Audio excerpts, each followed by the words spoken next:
आज का ये वाकया जेल में बैठी नूरीन का है, जिस पर ये जुर्म था कि उसने अपने 7 महीने के बेटे का कत्ल किया था। वजह ये थी कि वो शौहर से तलाक लेकर अपने किसी आशिक से शादी करना चाहती थी, मगर ये बच्चा उसके लिए रुकावट बना हुआ था। जब उसने बच्चे को कत्ल किया तो उसके शौहर ने उसे पुलिस के हवाले कर दिया और उसने अपना जुर्म भी कबूल कर लिया। आज नूरीन का शौहर उससे मुलाकात करने आया हुआ था।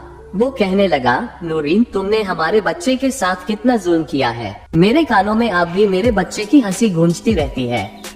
मैं तड़पता रहता हूँ, एक लम्हे के लिए भी मेरी आंखों के सामने से अली की शक्ल नहीं हटती। तुम अगर इससे जान छुड़वाना चाहती थी तो तुम उसे मेरे सुपुर्द करके चली जाती। मैं अब तक न करता, मगर तुमने मेरे बच्चे की जान क्यों ली।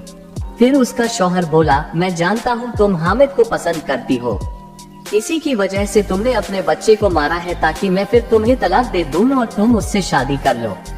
मगर तुम्हें ये इल्म कहा था कि तुम जेल की सलाखों के पीछे आ जाओगी। तुमने मेरा बच्चा मार दिया है और अब तुम जेल में बैठी हो।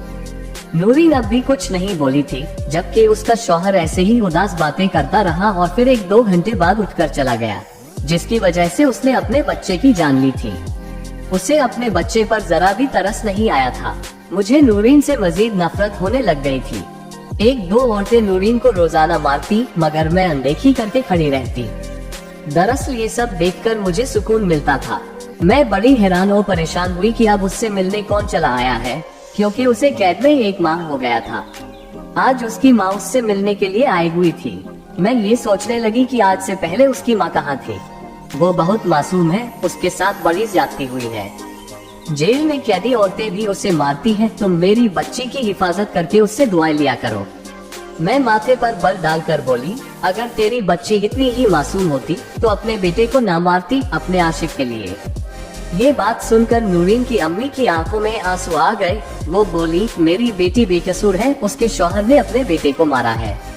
नूरीन की अम्मी कहने लगी, मैं अपनी बेटी के लिए बड़ी अदालत जाऊंगी और वो बाइज्जत बरी हो जाएगी। सारा गुनाह तुम्हारे सर पर चढ़ेगा। मुझे ये बताओ, जब अल्लाह ताला कयामत वाले दिन तुमसे पूछेगा तो तुम क्या जवाब दोगी। नूरीन की अम्मी ने मुझे अजीब नजरों से देखा और बोली, तुम खुदा नहीं हो, तुम एक लेडी कांस्टेबल हो। जो तुम्हारी ड्यूटी है उसे ही अच्छे से निभाओ। इतना कहकर वो चली गई, जबकि मुझे गहरी सोच में डाल गई। उनकी बात सच भी तो हो सकती थी, क्या पता सच में नूरीन बेकसूर हो। अब अगर कोई कैदी औरत नूरीन के साथ बदतमीजी करती तो मैं फौरन उसे रोक देती थी और यही कहती थी कि उसके साथ ऐसा सलूक न करो। अब उस पर कोई भी हाथ नहीं उठाता था। मैंने देखा कि नूरीन हर वक्त उदास और परेशान सी रहती थी। शायद उसे अपने बच्चे की जान लेने का दुख था। इसी तरह कुछ दिन और गुजरे तो एक लड़का नूरीन से मिलने आया हुआ था। मैंने पूछा कि तुम्हारा नाम क्या है, तो वो कहने लगा, मैं हामिद हूँ। ये बात सुनकर मेरे कान खड़े हो गए। यकीनन ये नूरीन का आशिक था। मैंने इन दोनों की मुलाकात करवा दी और इस बार भी मैं पास ही खड़ी थी। मुझे बड़ा तजस्सुस था कि आखिर ये क्या बातें करते हैं, इसलिए मैं जानबूझकर उनके आसपास ही चक्कर लगाती रही। हामिद बार बार यही कह रहा था, नूरीन, तुमने अपने बच्चे की जान लेकर अच्छा नहीं किया। तुम मुझे पसंद करती थी, मुझे भी तुम अच्छी लगती थी, मगर इसका ये मतलब तो नहीं था कि तुम अपने बच्चे की ही जान ले लेती। तुम अपने शौहर से तलाक भी तो ले सकती थी। अब अगर तुम जेल से छूट भी गई तो मैं तुम जैसी कातिल लड़की से शादी नहीं करूँगा। इतना कहकर हामिद चला गया और नूरीन बुत बनी उसे देखती रह गई। तब मैं बोली, देख लिया, ये दुनिया के रिश्ते ऐसे ही होते हैं, कोई किसी का नहीं होता।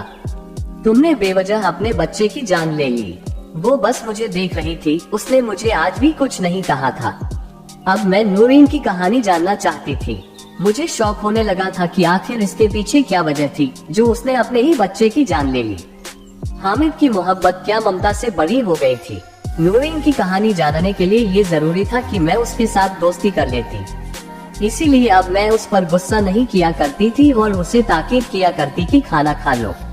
चूंकि वो खाना नहीं खाती थी, वो तो हड्डियों का ढांचा बन चुकी थी।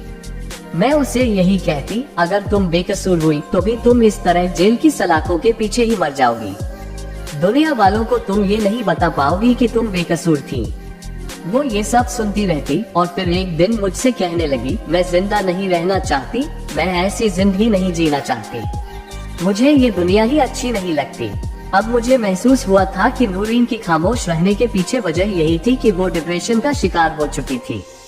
जाहिरी सी बात है, इंसान वक्ती मोहब्बत के जाल में फंसकर अगर अपने बच्चे को नुकसान पहुंचा भी दे तो वो बाद में ये सब सोच सोच कर ही पागल हो जाएगा। मगर अब वो उसे याद करती थी, शायद उसे अपने बच्चे को मार देने का सदमा हो गया था। फिर एक दिन उसकी माँ आई। उसकी अम्मी ने कहा, मैं बड़ी अदालत में तुम्हारा केस लेकर जाऊंगी। मगर नूरीन ने अपनी अम्मी को अपने सर की कसम दे दी और कहा, आप मुझे सजा काट लेने दे, मैं बरी नहीं होना चाहती। मगर फिर भी उसकी अम्मी ने अपनी बेटी के लिए अदालत में दोबारा अपील कर दी। पहली पेशी पर मैं उसके साथ नहीं गई क्योंकि दूसरी कांस्टेबल चली गई थी। जब वो पास आई तो मैंने पूछा, तुमने जज साहब से क्या कहा?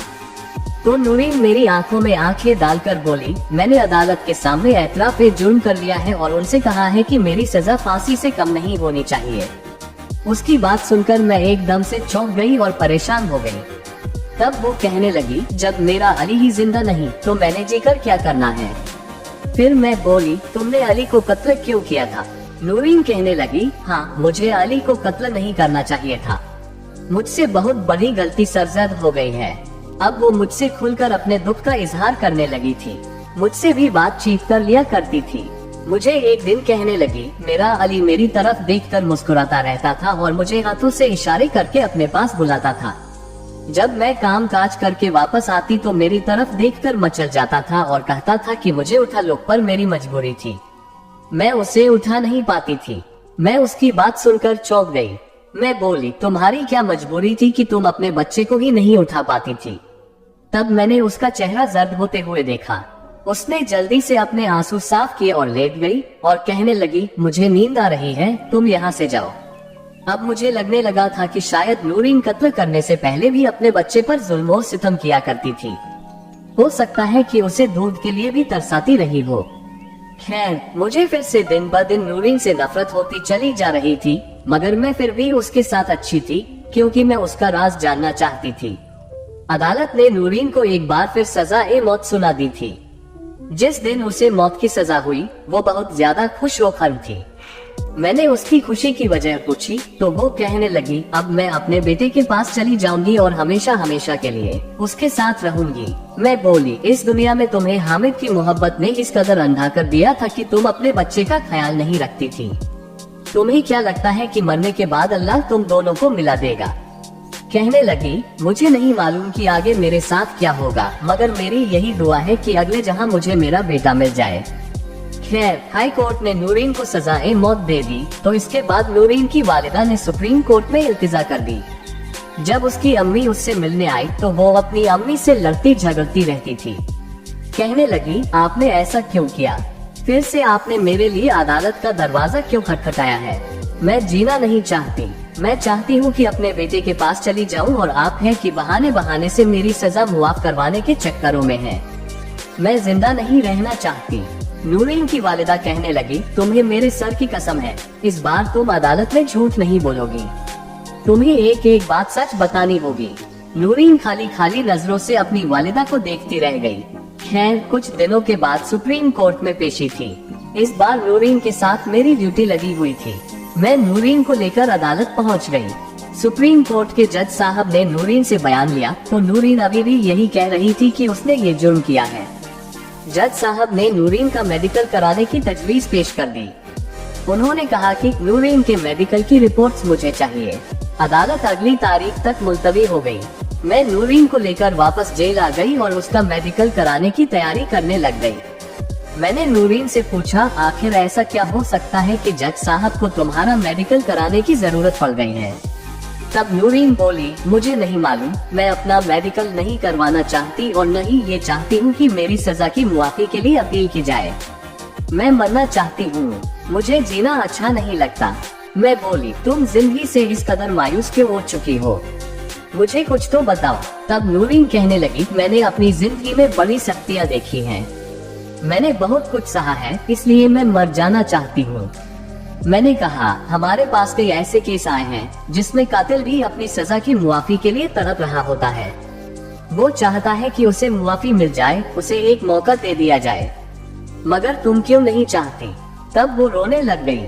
बोली, मेरी उम्र अभी कम है, मैं यहाँ से छूट गई तो शायद मेरे वालिदैन मेरी दूसरी शादी कर दें। मगर मैं दूसरी शादी नहीं करना चाहती। मुझे मर्दजात से शदीद नफरत है, क्योंकि मर्द अपने मफाद के लिए कुछ भी कर सकता है। मैं बोली, अच्छा ऐसा क्यों है? तो वो कहने लगी, चंद बरस पहले मेरी शादी हुई थी। मेरा शौहर एजाज एक अच्छा और नेक इंसान था। हम दोनों एक दूसरे का बहुत ख्याल रखा करते थे। वो मुझ पर अपनी जान निछावर करता था। सब कुछ अच्छा चल रहा था। फिर मैं उम्मीद से हो गई तो एजाज मेरा और भी ज्यादा ख्याल रखने लगा। मुझे लगा कि मेरी जिंदगी में अब किसी चीज की कोई कमी नहीं है। अब हमारे पास हर चीज मौजूद थी, लेकिन फिर हमारी जिंदगी में एक तीसरा शख्स दाखिल हो गया, जिसकी वजह से हमारा सुकून, चैन, सब कुछ बर्बाद हो गया। मैं चौंक गई। मुझे लगा कि शायद नूरीन अभी हामिद का नाम लेगी, क्योंकि एजाज और नूरीन की जिंदगी में हामिद ही तो आया था। लेकिन वो बोली, हमारी जिंदगी में शाजिया आ गई।